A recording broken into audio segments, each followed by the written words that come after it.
আসসালামু আলাইকুম ওরহমাতুল্লাহ। প্রিয় বন্ধুরা, আজকে আমি রবিউল আউয়াল মাসের ফজিলত সম্পর্কে এবং 7টি বিশেষ আমল সম্পর্কে আলোচনা করব ইনশাআল্লাহ।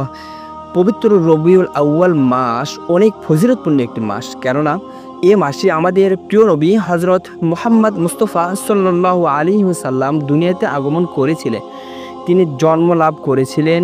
এ মাসে তিনি দুনিয়া থেকে চলেও গিয়েছিলেন। এ মাসের আমল আমি আপনাদেরকে একটি একটি করে সুন্দরভাবে বুঝিয়ে বলবো। আপনারা এই ভিডিওটি সুন্দরভাবে শুনে এর উপর পরিপূর্ণভাবে আমল করার চেষ্টা করুন ইনশাআল্লাহ।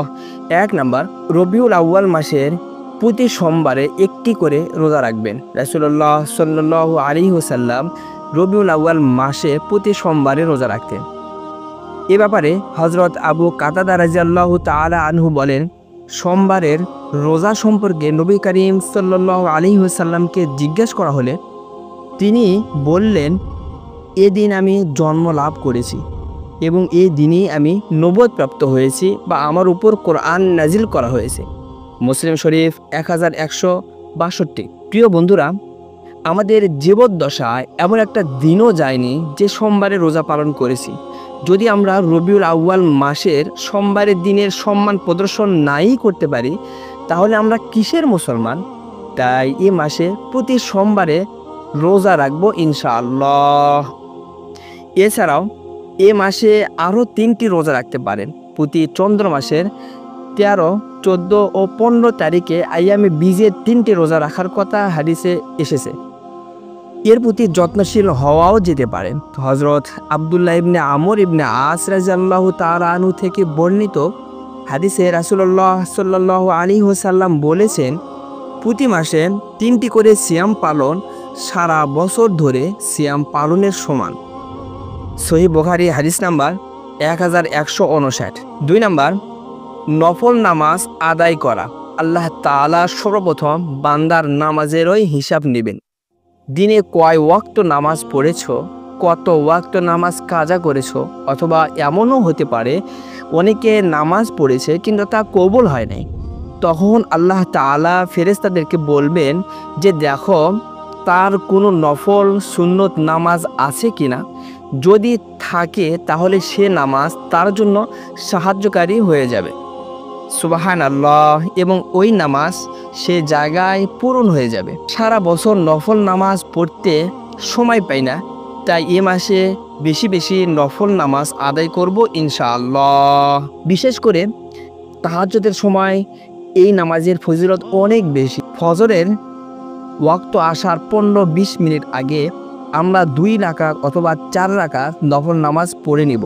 এর ফজিলত আল্লাহ তাআলা অনেক অনেক বেশি দিবেন। 3 নাম্বার, এ মাসে বেশি বেশি দরুদ শরীফ পাঠ করা। কেননা রাসূলুল্লাহ সাল্লাল্লাহু আলাইহি ওয়াসাল্লাম বলেছেন, যে ব্যক্তি আমার উপর একবার দরুদ শরীফ প্রেরণ করলো, আল্লাহ তাআলা তার উপর 10টি রহমত দান করবে। সুবহানাল্লাহ। তাই আমরা রবিউল আউয়াল মাসে বেশি বেশি দরুদ শরীফ প্রেরণ করার চেষ্টা করব ইনশাআল্লাহ। 4 নাম্বার, এ মাসে বেশি বেশি দান সদকা করা। কেননা রাসূলুল্লাহ সাল্লাল্লাহু আলাইহি ওয়াসাল্লাম বলেছেন, যেমন পানি আগুনকে নিভিয়ে দেয়, তেমনইভাবে এই দান সদকা করলে আল্লাহ তাআলা তার গুনাহকে মিটিয়ে দেন। সুবহানাল্লাহ।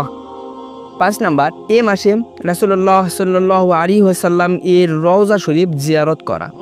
কেননা হাদিসের মধ্যে আছে, রাসূল সাল্লাল্লাহু আলাইহি ওয়াসাল্লাম বলেছেন, যে ব্যক্তি আমার রওজা শরীফ জিয়ারত করলো তার জন্য আমার শাফাত ওয়াজিব হয়ে যায়। সুবহানাল্লাহ। তাই এই মাসে বেশি বেশি উমরা করা, তাহলেই তো রাসূল সাল্লাল্লাহু আলাইহি ওয়াসাল্লামের রওজা জিয়ারত করা যাবে এবং তিনি আমাদের জন্য শাফাত করবেন। সুবহানাল্লাহ। 6 নাম্বার, এই মাসে বেশি বেশি রাসূল সাল্লাল্লাহু আলাইহি ওয়াসাল্লাম এর জীবনী পাঠ করা এবং এ নিয়ে আলোচনা করা। রাসূল সাল্লাল্লাহু আলাইহি ওয়াসাল্লাম এর জন্ম মৃত্যু নিয়ে এবং সিরাত নিয়ে আলোচনা করা এবং এর জন্য অনেক অনেক বেশি ফজিলত দিবেন ইনশাআল্লাহ। 7 নাম্বার, এ মাসে বিশেষ দিনগুলোতে যেরকম 8, 9 বা 12 তারিখে বা সোমবারে এই সমস্ত বিশেষ দিনগুলোতে খাওয়া দাওয়ার আয়োজন করা, তাজিয়া করা এই সমস্ত সব কিছু বেদাত। এই সমস্ত কাজ সাহাবায়ে কেরাম রাদিয়াল্লাহু তাআলা আনহুম কখনোই করেন নাই। তাই আমরা এর থেকে বিরত থাকবো ইনশাআল্লাহ। আল্লাহ তাআলা আমাদেরকে পরিপূর্ণ আমল করার তৌফিক দান করুন। আমিন।